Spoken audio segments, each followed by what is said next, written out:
Welcome to the Mulligan Menace. Today we're playing some Azorius Auras. But before we get into the deck, please hit that subscribe button below. Fairly new channel, and it really helps outgrow the channel. I started at the beginning of September, so I appreciate you watching the video, and it really helps me out. So please hit that and hit the like button.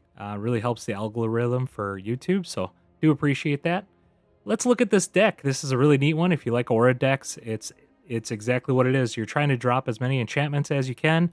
You have cards like the Scavenger, which benefit from that. Every enchantment you drop, you can give a +1/+1 counter to target creature. Obviously, we have 4 of the Ethereal Armor that also gives a +1/+1 for each enchantment you can control.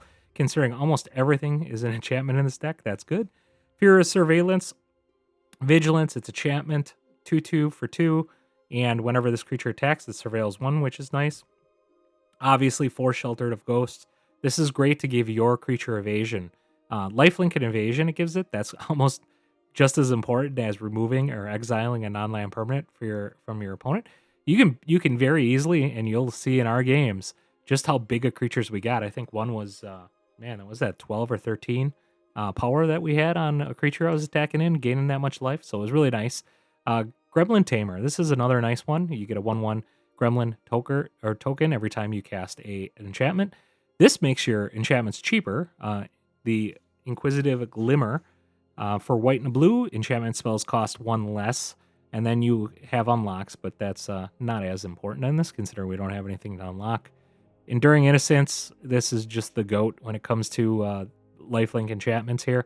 Obviously, this is our card draw engine in the deck. Almost all your creatures that you're dropping on the low end is going to help you draw cards. Trapped in the Screen. This gets rid of those really pesky enchantments that are out there. This also can get rid of creatures that are out there that you need to get rid of. Additionally, it does have Ward as well, so it's kind of like a handy little thing. They might have to spend a lot of extra mana just to get rid of it if they do have something that targets it. Otherwise, we do have 4 of the Enduring Curiosity. This is another card draw. This helps when you're getting in with creatures. Even if you're getting a little damage, it's allowing you to draw cards, so it's really nice for that. We do also have 2 of the Overloader of the Flood Pits. Has flying. You can cast it for its impending cost and allows you to draw 2 cards and discard a card. Really filter through your deck for that. Otherwise, you can cast a spell even cheaper when you have the Glimmer out too, so you'll get it down lower. Overlord of the Mistmoors. The big thing here is obviously it's an enchantment, but when you do the impending 4, it counts as an enchantment when it comes in. Obviously, you won't have it as a 6/6 creature, but you get the 2 token creatures that are flying, which basically gives them evasion. So when you start putting counters on it, or you throw Ethereal Armor on a flying token, it's able to get in a lot easier. Also, it works really well with something like Enduring Curiosity, or even Enduring Innocence, where those creatures also count as something coming into play. So awesome for that. Lands, we actually do have the Abandoned Campground. We have 2 of those, and the Flood Farm Verge. Believe it or not, the Abandoned Campground works pretty good. You could swap these out if you want to use the other rare lands. To be honest with you, I didn't have any problems with the games that I played with this.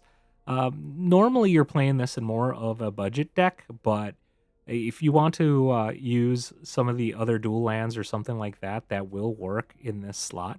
And the only thing is you will be taking a little damage sometimes with those, so that's a trade-off. Starting Town might even be a good selection in something like this. I think you could swap that out for the Abandoned Campgrounds. But I did run this in the games that you're going to be watching for this. Otherwise, let's get into the gameplay. All right, we go first here. We have 3 land. Scavenger. Yeah, this is pretty good. Keep it. Be able to drop the Scavenger first turn. We'll have the Inquisitor second turn.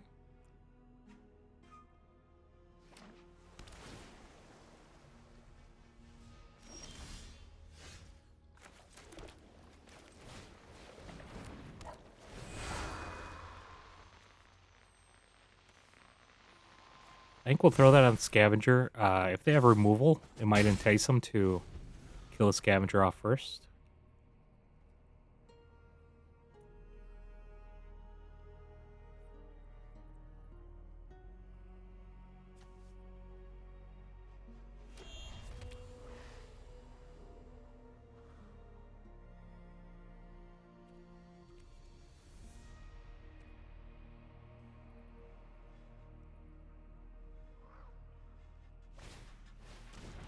Oh, nice. So I'm actually going to throw the Shelter by Ghost on the Glimmer, which will allow us to drop the Overlord next turn.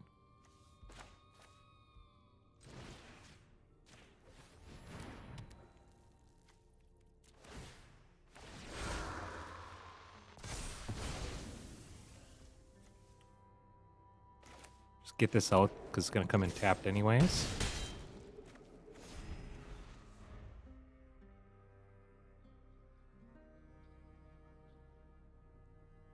All right.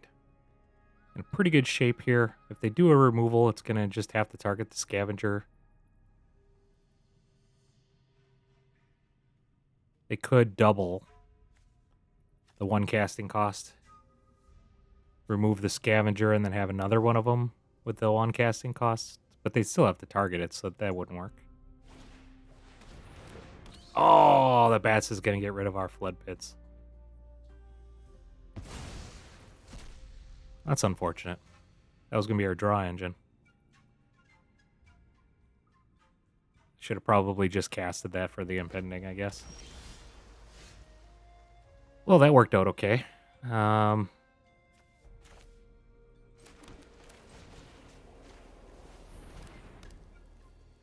Put it on there, just increase the ward, make it that much harder for that thing to die.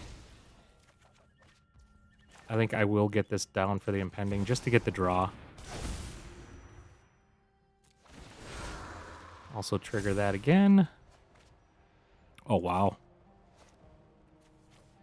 I think we're going to discard our land. That's going to get huge. Counter on that. That's GG. All right. Opponent goes first. We have 3 land. We do have a turn 1 Scavenger into a Glimmer, which is excellent. We will keep that. We do need to draw 1 more Plains.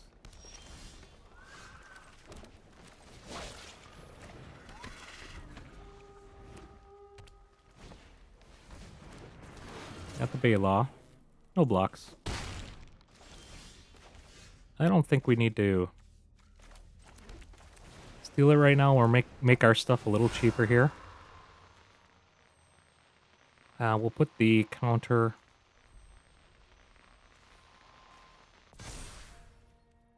That'll tell us a lot about what they have in their hand if they still attack in.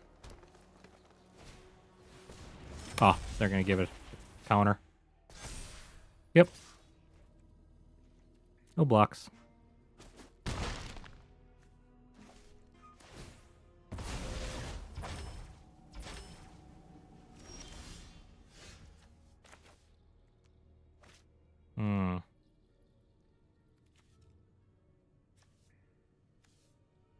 Do that to cast the Innocence. Let's do that. We'll have a blocker for Baloth. Well, I guess they can come in with that.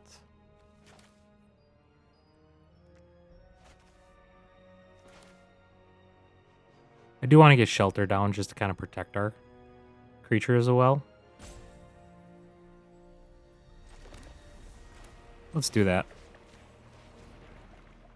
Gives us a little bit of protection, but not really, against the green deck.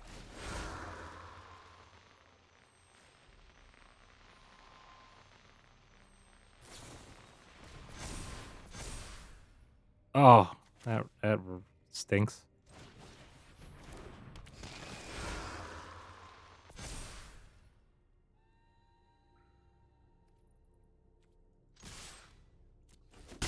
Getting for 7. We can block, but we still take 3. I think Innocence is going to be a nice drop next turn. We'll take 5, that's fine.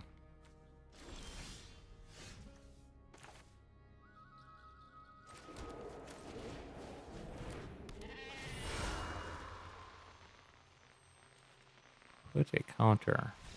All right, good game. All right, we go first here. This is actually a really nice hand here to have back-to-back Innocence. It is a little slow, though. That's the only issue with it, but we'll keep it.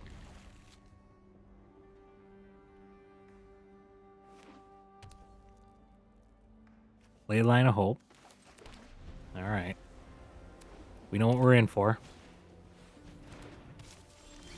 Fortunately, we can exile their creature as they pump them up. I hope they don't have a third here. They don't? Nice. Wish that turned out or came out a turn sooner. We'll get this out.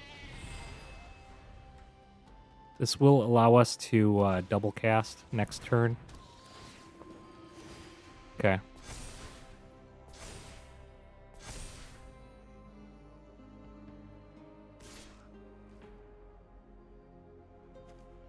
Yeah, I think I'll do that trade.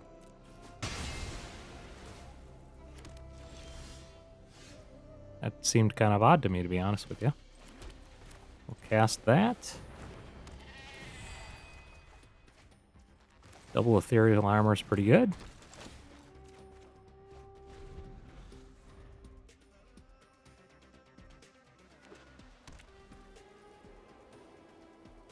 Their stuff is going to grow if they gain life.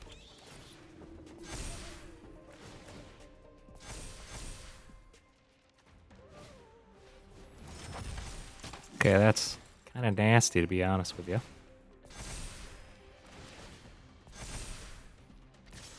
Wow. All right. So they didn't come in with this. But that's okay. We can get them down quite a bit here. I'm a little tempted just to take this. Because we can double Ethereal Armor. We can trap his Channeler that he left untapped. And we could do quite a bit of damage here.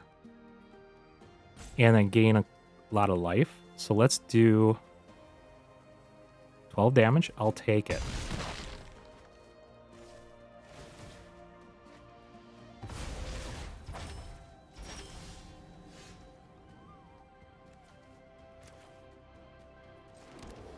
Comes in untapped.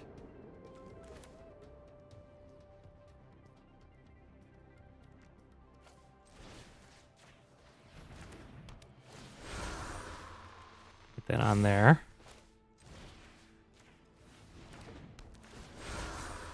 Put that on there.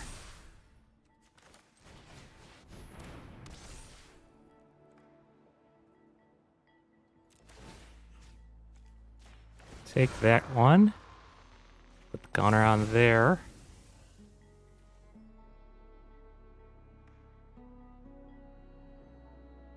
I don't know if they'll be able to grow it that much, so we'll just leave the one back just in case.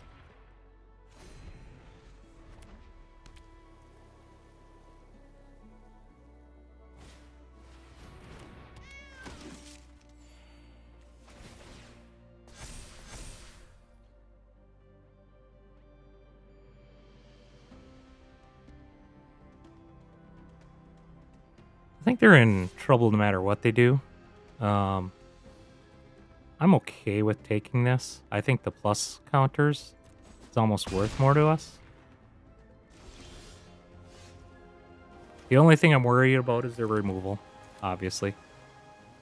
We'll cast this as a creature.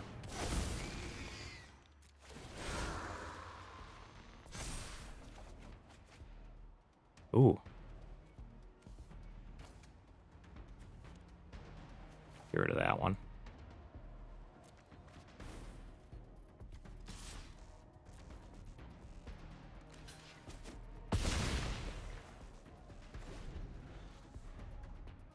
I'm getting massive life gain. So if they got removal, then we're in trouble. But if they didn't... Okay, they gain some more life here.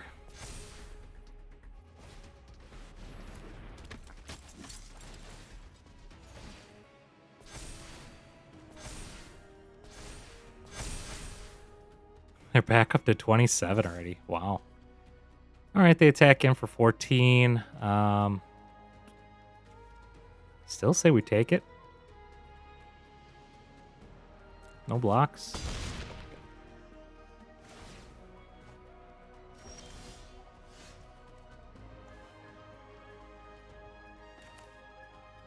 1, 2, 3, 4. This works out okay. We'll drop that. We can now have blockers. Ooh, we even have that.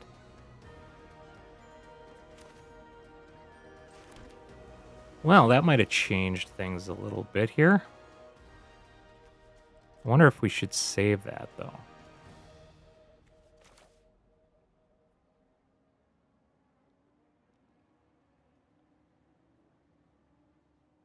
And they're going to have to block.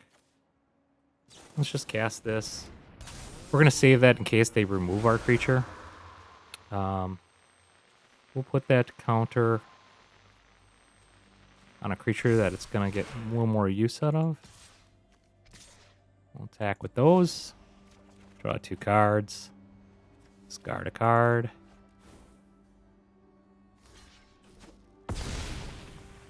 We're up to 40. We draw a card.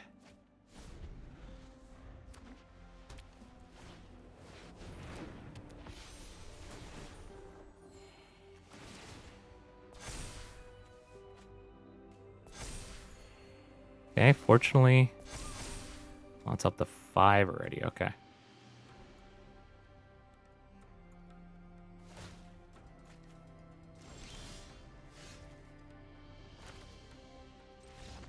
All right, good game. All right, let's look at this. We have 3 land. We go first. We can drop the scavenger right away. Turn 2, turn 3. Got removal.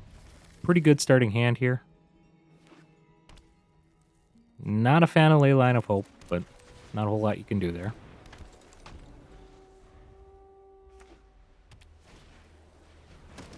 Okay, got the Vanguard to start out.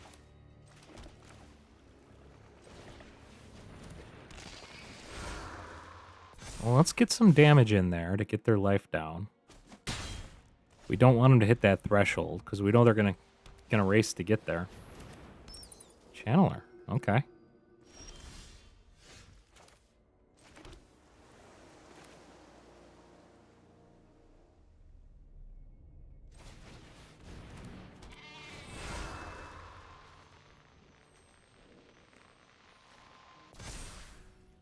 Okay, I will attack in with everything. I am fine with them blocking. I don't want the land necessarily.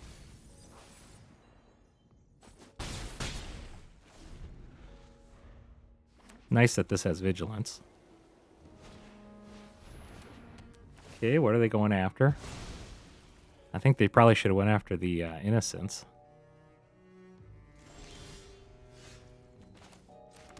Oh, that's just kind of nasty.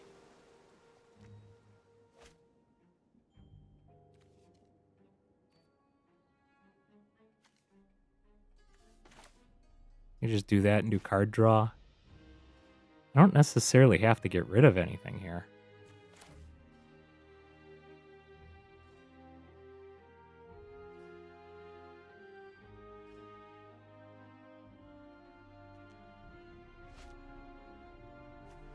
Can always remove this. I'm not too worried about that. Let's just attack in. See what happens.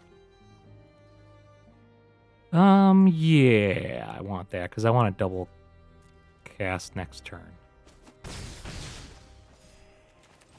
We'll get out another Innocence.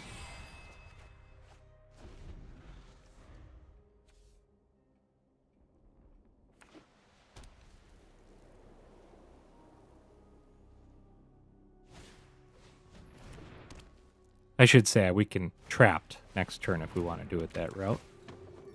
Oh wow, they finally gained a little life. Kind of hope they attack in. All right, not that lucky.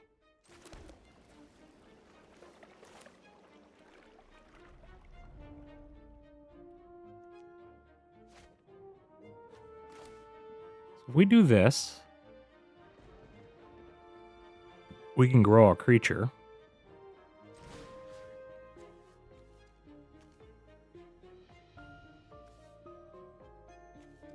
Let's enchant. this since it has vigilance.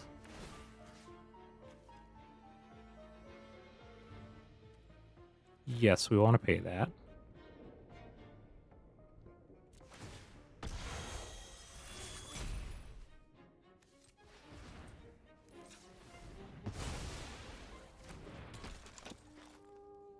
We get the double draw off that.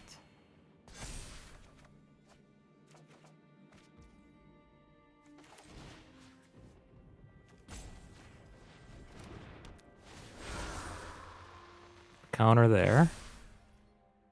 We'll attack in.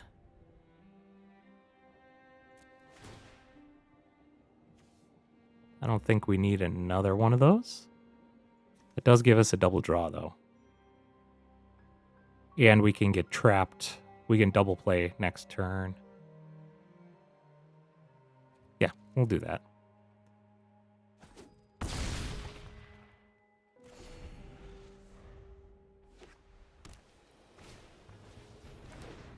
Okay, they got a flyer.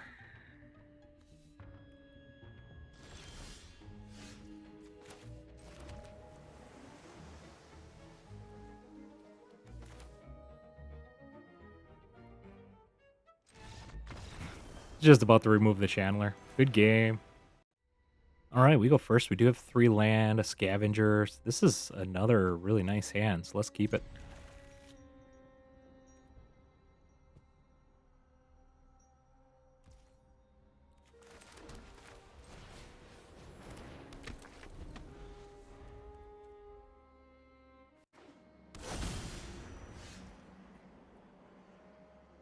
All right.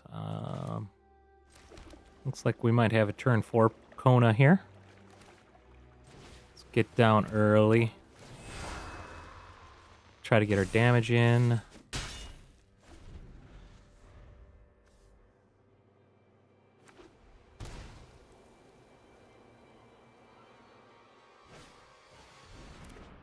Oh, that does limit us, unfortunately. We don't have instant speed stuff, so that really... Well, let's do this.